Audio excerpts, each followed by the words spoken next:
Bien-aimés frères et sœurs, vous connaîtrez la vérité et la vérité vous affranchira. Ça, c'est pas moi qui le dis, c'est la Bible qui le dit. Mais moi, je vous dis mieux. Vous connaîtrez la vérité historique, notamment celle de vos ancêtres kémites, et vous aurez une vision globale de ce que c'est que la vraie souveraineté politique. J'ajoute, vous reviendrez à la spiritualité africaine ancestrale et vous comprendrez les enjeux de l'indépendance économique. Et pour terminer, vous accepterez votre identité culturelle kémite et vous obtiendrez deux choses. La première, c'est la paix. La seconde, c'est le développement, à une condition. L'unité de toute l'Afrique noire, l'unité de tous les Noirs du monde entier. Otep à tous, bienvenue sur la chaîne des panafricanistes, par essence, par conviction et par excellence. Celle des citoyens kémites par nécessité et obligation de combat.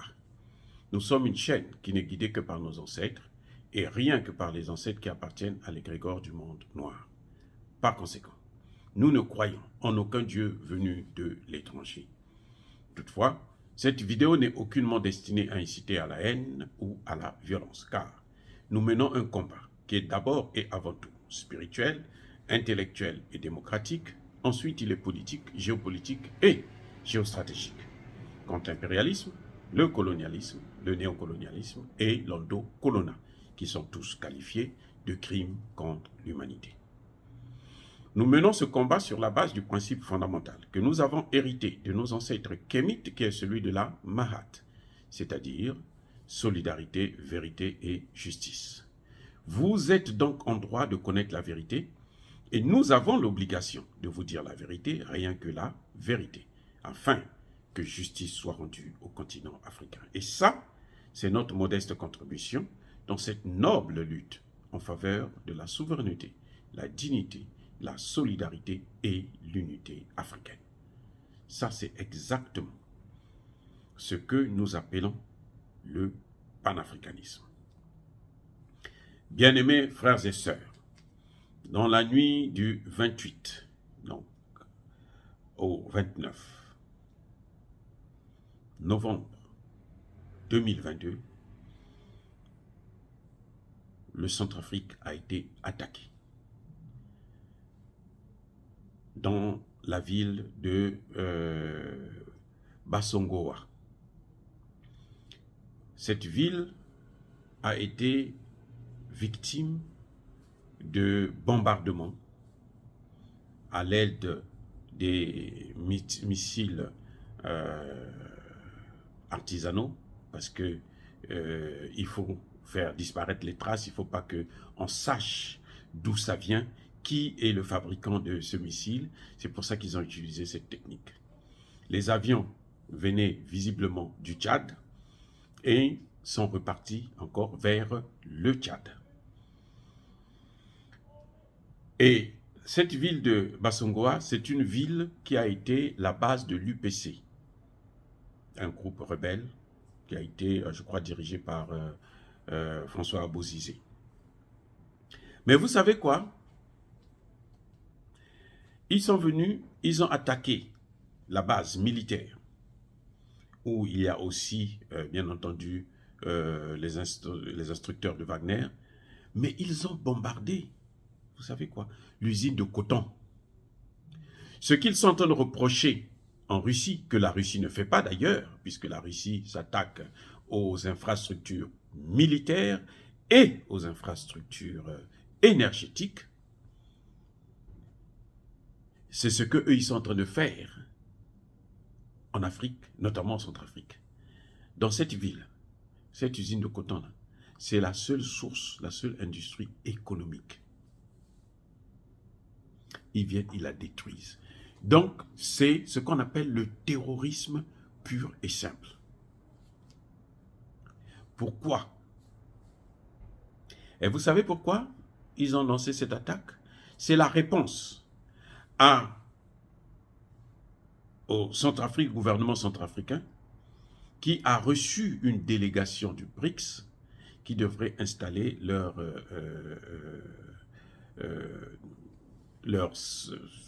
base au niveau de Bangui.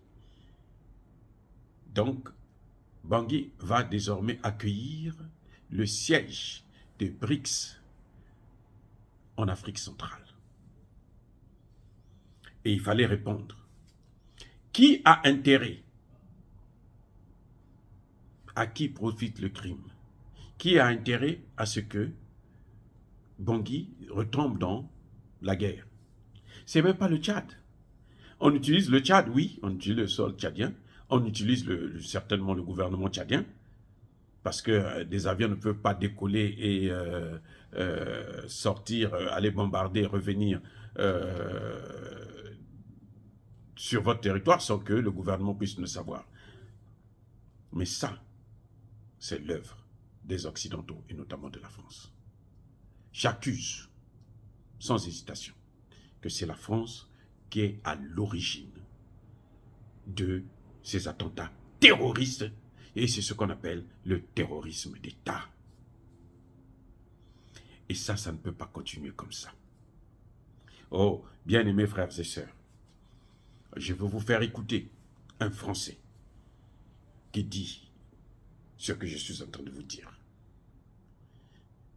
L'œuvre des Français en Afrique centrale et notamment au Centrafrique n'a pas commencé aujourd'hui. Cette technique de déstabilisation. On va l'écouter et après on va donner notre conclusion. André Chassaigne.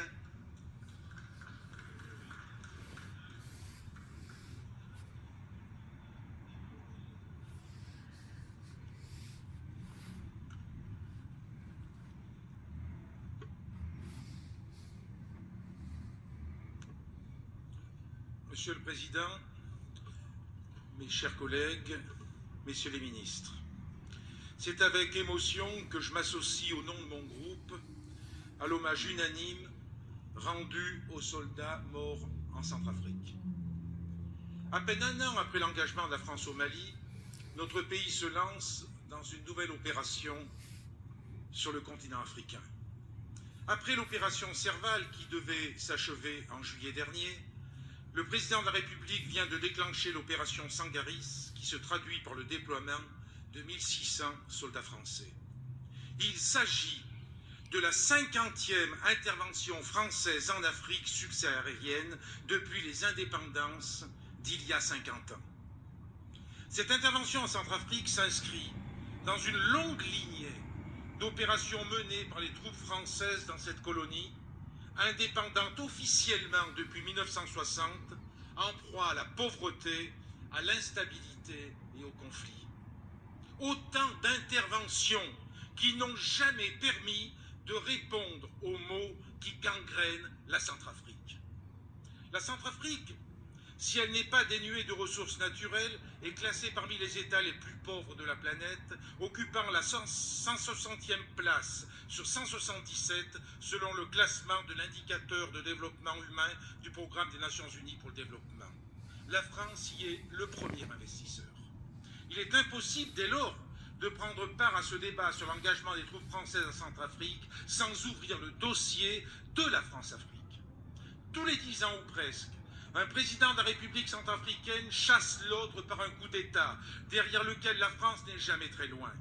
Le peuple centrafricain a ainsi vu défiler des personnages insensibles à son sort, aussi corrompus qu'irresponsables. Les uns après les autres, les dictateurs ont été choisis et maintenus au gré de nos intérêts, entre guillemets, mais aussi pour protéger des bases militaires françaises dans ce pays considéré comme un porte-avions au centre de l'Afrique, utilisé lors de nombreuses interventions militaires dans la région.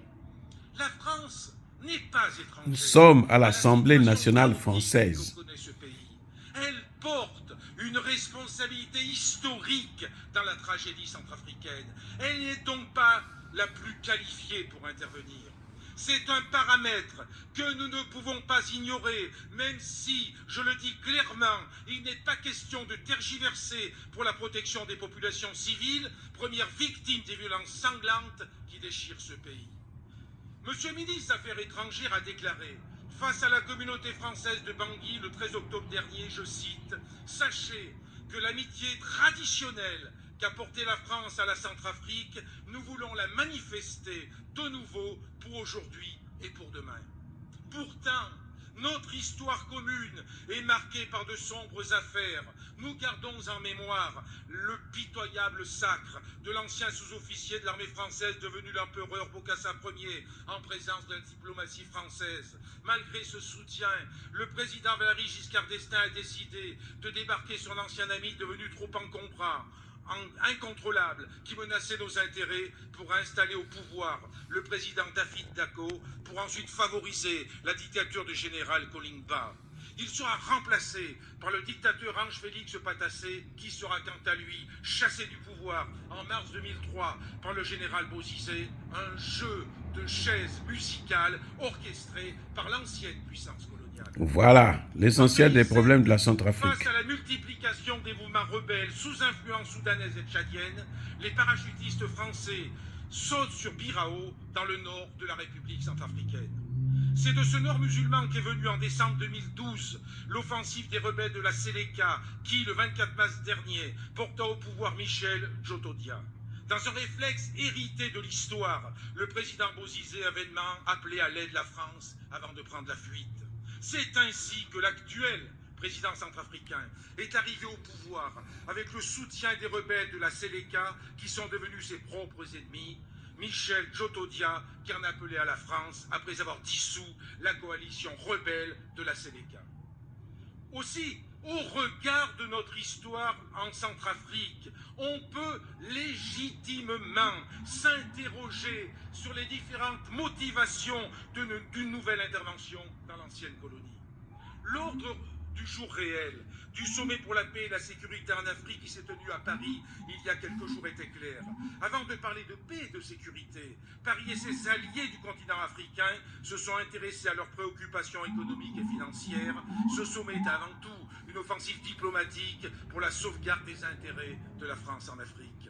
Riche de ses ressources naturelles, mines d'or, de diamants, de mercure, d'uranium, de fer, mais aussi culture du manioc, de bananes, de maïs, de café, de tabac, de coton, de canne à sucre, une forêt de 3,8 millions d'hectares aux essences précieuses, la République centrafricaine suscite l'intérêt du monde des affaires et du monde politique. Pourtant, ce n'est pas de cet intérêt dont le peuple centrafricain a besoin. Le peuple centrafricain a besoin que nous l'aidions à profiter pleinement de ses richesses et que nous l'aidions à mettre fin à la situation de confiscation du pouvoir politique et économique aux mains de quelques-uns, car les germes de la crise actuelle sont aussi d'essence économique et sociale. Le peuple centrafricain a besoin du soutien de la communauté internationale pour que cessent les massacres qui se multiplient alors que les affrontements entre les milices Séléka et anti-Balaka terrorisent la population civile. La terreur et la misère ont déjà poussé un demi-million de réfugiés dans des camps de fortune. Aussi, je le redis, il n'est pas question de tergiverser pour la protection des populations civiles. Pour autant, il convient d'agir avec discernement pour ne pas reproduire les erreurs du passé. C'est pourquoi, dans les circonstances que je viens d'évoquer, il revient aux Africains et à toute la communauté internationale d'aider ce peuple en danger. Or, derrière l'unanimité de la résolution onusienne autorisant le recours à la force, la réaction internationale est en réalité d'inspiration franco-française et ça devient purement militaire. Vous comprenez, non? Le texte adopté par les 15 pays membres du Conseil sur proposition de la France autorise les soldats en Centrafrique à, je cite, prendre toutes les mesures nécessaires pour soutenir la MISCA dans l'accomplissement de son mandat. Dans ce cadre, la France va tripler son contingent sur place. L'Afrique demeure bien un terrain d'action. La seule chose qu'ils savent faire, c'est ça. Ce qui fait d'ailleurs regretter à Amnesty International et à la Fédération internationale des ligues des droits de l'homme l'absence de mise en place plus rapide d'une véritable force de mission de la paix des Nations Unies. Vous l'avez compris, nous avons, pour qualifier le sentiment qui nous anime, un réel malaise face à cette intervention. Nous pensons en effet que la France n'a pas vocation à jouer le rôle de gendarme de l'Afrique. Voilà. Les valeurs anticoloniales, toujours défendues par les communistes, nous l'interdisent. Ces valeurs de solidarité doivent, au contraire, nous pousser à mettre sur pied un partenariat équitable et durable, un système d'aide au développement plus efficace, plus proche des populations. Ces valeurs nous obligent également à rompre définitivement avec la France-Afrique et à encourager les démocrates africains et les diasporas militantes pour faire tomber les honteuses tyrannies africaines qui n'ont que faire des peuples qui ne cessent de s'appauvrir. Ces dictatures qui préfèrent défendre des intérêts des firmes privées tentaculaires exploitant aujourd'hui 80% des gigantesques gisements africains et dont les bénéfices sont rapatriés dans des paradis fiscaux. Voilà. Notre pays a une dette morale considérable. Qu'elle n'a jamais payée, elle ne payera jamais. Une dette mais nous allons la sortir de l'Afrique. Que nous n'étions pas les mieux à même pour intervenir dans Exactement. la situation dramatique qui le frappe. Oui, nous sommes favorables au recours à une force d'interposition sous l'égide de l'ONU, mais une force qui soit multilatérale. Cela suppose que la France ne soit pas la seule à être impliquée sur le terrain aux côtés de la MISCA. C'est la communauté internationale dans son ensemble qui doit être mobilisée. Non. Cette force la communauté internationale, c'est la France. C'est l'Union européenne, c'est les États-Unis. Organiser aux populations en détresse et d'ouvrir la voie à l'état de droit. Elle ne pourra que si elle ne peut être soupçonnée d'agir au nom d'intérêts à préserver dans une ancienne colonie. C'est un lanceur d'alerte que je m'adresse aujourd'hui à vous.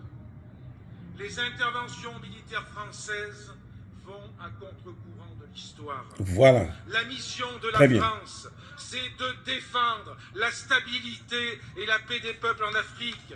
Notre pays n'a pas vocation à défendre des dictatures et des États artificiels. La mission de la France, pour être en harmonie avec ses valeurs et ses idéaux des Lumières, n'est pas d'être le gendarme de l'Afrique. Elle est de remiser les visions géostratégiques nées du temps de la colonisation pour en écrire d'autres, respectueuses des peuples, respectueuses de leur richesse, respectueuses de leur souveraineté.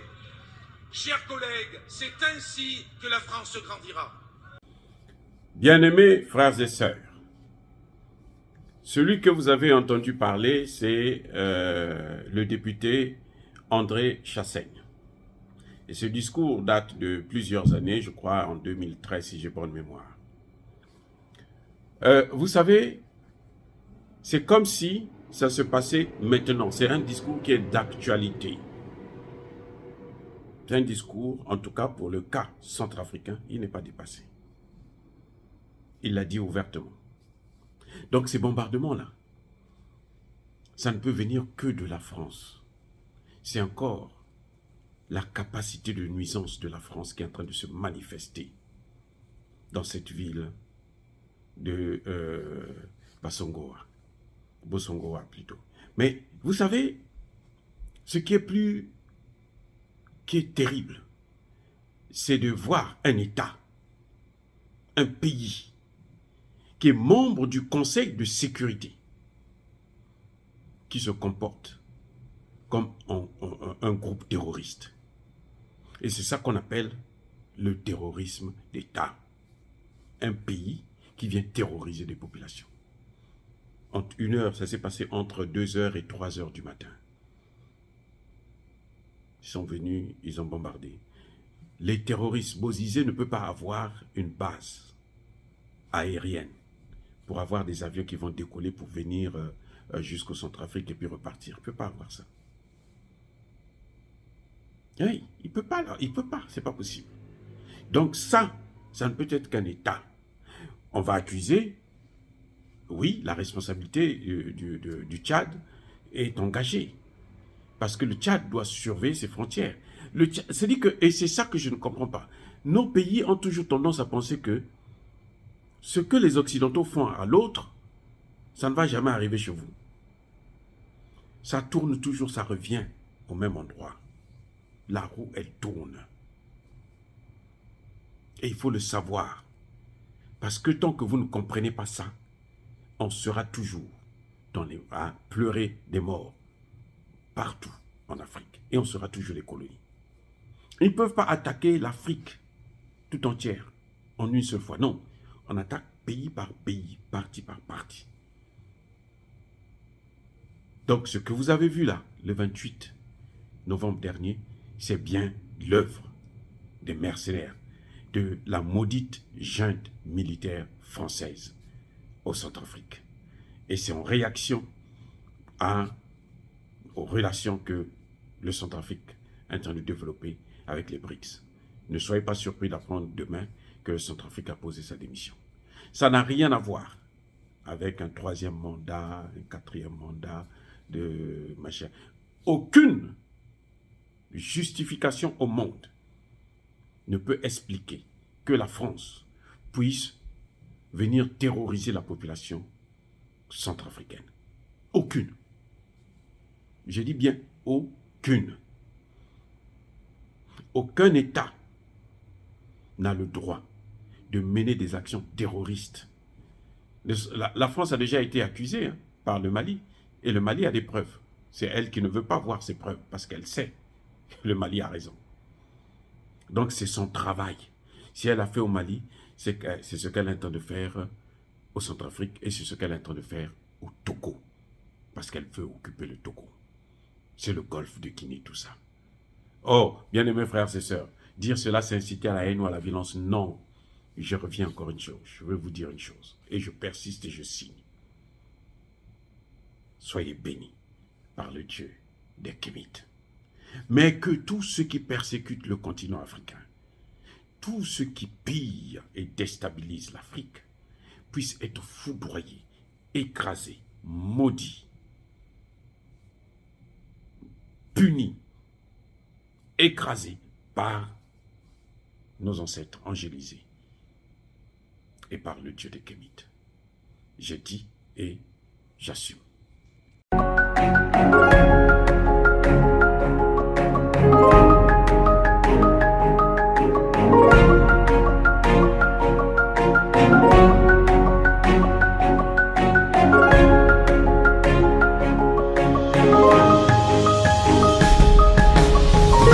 Eux, ils marchent par la foi et non par la vue.